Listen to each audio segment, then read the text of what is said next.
जो धार्मिक संस्थान के सामने आंख उठा करके देखे।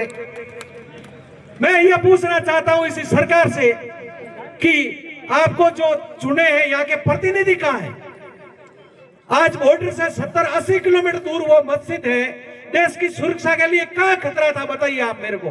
अगर आपकी एजेंसियों ने कहीं खतरा दिखा तो उसके अंदर खतरा, वो पत्थर तो कोई खतरा पैदा कर नहीं रहे थे, या अंदर कोई मूर्ति है या जो भी पूजा पद्धति की जो भी ये चीज है वो तो कर नहीं रही थी खतरा। कोई व्यक्ति विशेष कर रहा था तो उसको जेल के अंदर क्यों नहीं डाला, क्यों नहीं पकड़ा आपने? क्या खाया था उस बिल्डिंग ने, उसको क्यों गिराया? मैं तो ये कह रहा हूं। इसी तरह क्यों कि वो हिंदू मुसलमान करते रहेंगे, मैं हिंदू की पैरवी करूंगा, आप मुसलमानों की करोगे और हम भाई भाई लड़ते रहेंगे। ये थार की अपना एक नहीं थी भाई साहब। मैं भी जालोर जिले का निवासी हूं,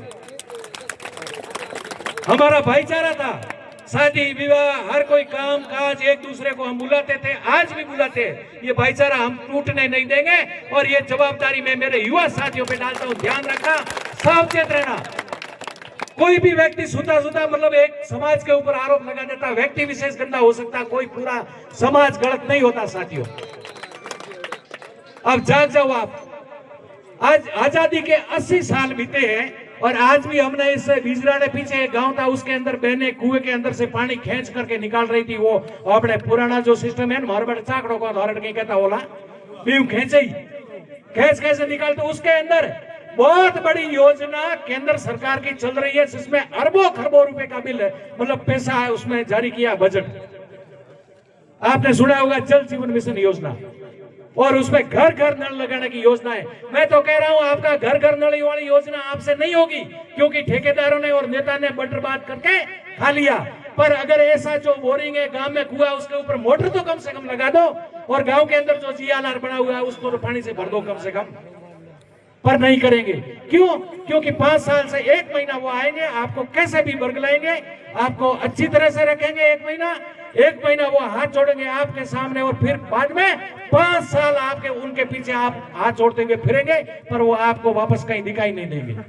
ये चीज ध्यान रखना। आजादी के 8 दशक बीते हैं भाई साहब, 80 साल होने को आए हैं। हमारे देश को आजाद करवाने के लिए उन्होंने जिन्होंने कुर्बानियां दी थी, भगत सिंह जैसों ने, उन्होंने ये नहीं सोचा था कि जीतने के बाद, उन्होंने कहा था, एक वहम था कि ये देश तो आजाद होगा और होगा, क्योंकि युवाओं के अंदर उन्होंने क्रांति भर दी थी। पर उन्होंने एक चीज की थी कि आजाद होने के बाद में कहीं ये देश काले अंग्रेजों के हाथ में नहीं चला जाए, और आज वही स्थिति, ये काले अंग्रेज हमें लूट रहे हैं, आपस में भाईचारा खराब करके हमें लूट रहे हैं और अपनी तिजोरियां भर रहे हैं। और जो लूटने वाले उनके बेटे विदेशों में पढ़ रहे हैं।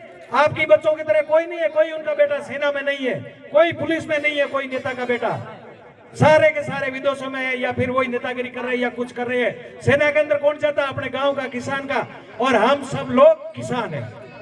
इन्होंने पहले कहा था, आपको बात बताई थी कि सांचौर के अंदर 400 करोड़ रुपए हमने पिछले 3 सालों के अंदर किसानों को दिलाए। तो मैं आपको एक बात बताता हूं कि आज का मंच है, वो कोई नेताजी ने कहा है कि कोई राजनीतिक मंच नहीं है, ये एक भाईचारे का मंच है आज का। और इस मंच के अंदर मैं आपको बताता हूं कि हमारे यहाँ सांचौर के अंदर और जालोर के अंदर संयुक्त किसान मोर्चा बना हुआ, उसके अंदर अलग अलग घटक है, सारे दलों के लोग हैं, उसके अंदर भाजपा के भी हो गए, कांग्रेस के भी हो गए, क्योंकि सारे किसान हैं। हमें उसमें वो जातिवाद या धर्मवाद या कोई पार्टीवाद नहीं देखना, हमें किसानों का भला करना है।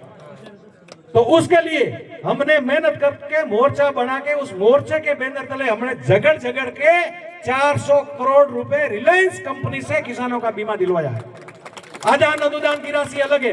इस बार आपके खाते में आई है किसी के आदान अनुदान की राशि? 30% किसी के आई है? तो आप हाथ खड़ा करके बताओ, क्यों भाई? आप किसान नहीं हो क्या हिंदुस्तान के? ये आपके खेत बांझ है कि आपके खेत में कभी अनाज नहीं पकता है? पर अपने अंदर जागरूकता नहीं है। आपके साथ में लड़ने के लिए मैं कह रहा हूं, आपका जनप्रतिनिधि जब तक तैयार नहीं होगा तब तक आप कभी मजबूत नहीं हो पाओगे, ठीक है ना? तो पहले तो अपने, अब नजदीकी चुनाव आ रहे हैं, मैं कहना चाहता हूं उसमें कोई पार्टी पॉलिटिक्स भी नहीं है। पंचायत का चुनाव के अंदर अपना मुखिया कोई जाति धर्म देख के मत चुनो, उस व्यक्ति को चुनो जो अपने खर्चे से किसान की बात कम से कम एसडीएम ऑफिस और कलेक्टर तक पहुंचा सके। ये बात के गिन के गांठ बांध लेना आप। अगर वो आगे होगा आपकी लड़ाई लड़ेगा तो कोई किसी की हिम्मत नहीं है, कोई रिलायंस की है न बजाज की है कि आपके गांव के किसान को कोई लूट सके।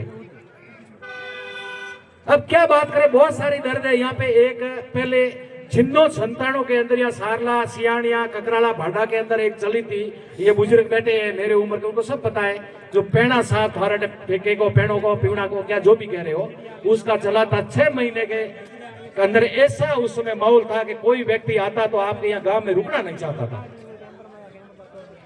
उसको कितने साल हुए, अब 20-25 साल हुए, आज ही वही स्थिति। अभी ये पिछले कुछ दिनों पहले आपके यहाँ उस पेड़ा साहब वाली दुर्घटना हुई तो उसको सरकार ने मुआवजा कितना दिया बताइए आप? अब तक ये सरकार तय नहीं कर पाई है, ये हमारे जो वैज्ञानिक डॉक्टर है ये तय नहीं कर पाई है। कोई तो कहता है कि पेड़ा साहब सूंघता है, कोई कहता है वो डसता है, कभी कहते हैं कि वो तो उसको जब सर्दी लगती है ना, जब जाके के इंसान के साथ में वो पेड़ा साहब सो जाता है और फिर बाद में उसके करवट बदलते नीचे दबता है, वो डंक मार देता। मान लिया ये बात। इस गर्मी के अंदर साहब को कौन सी सर्दी लग रही थी ये बताइए आप? और एक परिवार के अंदर 2-2, 3-3 लोगों को कैसे उसने डस लिया बताइए? ये चीजें सब इन लोगों को इनके ऊपर जांच करनी चाहिए। हमारे प्रतिनिधि इस बात की आवाज भी नहीं उठाते विधानसभा के अंदर कि मेरे ये प्रदेश के अंदर मरुद्रा के अंदर ये बीमारी क्या आई है। लोग डर रहे हैं, लोग घर के अंदर खेत के अंदर सोने से डर रहे हैं आज। पर ये ऐसी बातें जो विधानसभा में उठानी पड़ती है, उसके बाद में उसके ऊपर कोई कमेटी बैठती है, पर कोई उठाने वाला नहीं है। किसी को आपकी परवाह नहीं है। उनको तो हिंदू मुसलमान करेंगे, वोट दे देंगे, हिंदू दूसरे वालों को दे देगा, मुसलमान कांग्रेस को जिताता आया है और हम है तो आधे आधे बंट गए इधर उधर और उनकी रोटी है वो पक जाती है। अब मुसलमानों ने आज दिन तक अगर माने तो मेरा मानना है कि 90% मुस्लिम वोट है वो कांग्रेस को जाता है हमेशा ही। 70-80 साल से वो वोट जा रहा है। मुसलमानों को क्या दिया आपको? आप बताइए। आपके कभी 5 कैबिनेट मंत्री रहे हैं मुस्लिम समाज के इस अपने राजस्थान के अंदर, या कभी देश के ऊपर सत्ता में कभी रहे हैं किसी में 5 कैबिनेट मंत्री? सिर्फ एक है, वो कौन सा? अल्पसंख्यक मोर्चा। उसमें कौन सा बजट है, क्या आपका वो भला कर लेंगे बताइए आप? कई पढ़े लिखे लोग भी यहाँ बैठे बहुत सारे हैं, उनको पता है। तो आपको अगर अपना ओरिजिनल हक लेना है तो उस हक के लिए आप उसकी शुरुआत करिए अपने गांव के सरपंच से और फिर बाद में आगे सीढ़ी बाई चढ़िए। इसी तरह का पंचायत समिति सदस्य चुनिए, इसी तरह का जिला परिषद चुनिए, इसी तरह का आप अपना एमएलए चुनिए, तो जाकर के आपकी आवाज उठेगी। और मैं तो आज जो भाईचारे का मन से ज्यादा राजनीतिक बातें नहीं करूंगा, पर एक ही बात कहता हूं, अगर आपने हनुमान बेनीवाल के लिए एक कदम भर लिया तो वो हनुमान बेनीवाल वहां से 1000 कदम भर के आपके बीच में रहेगा, ये मैं गारंटी देता हूं, क्योंकि मैं 2016 से नेताजी के साथ काम कर रहा हूं।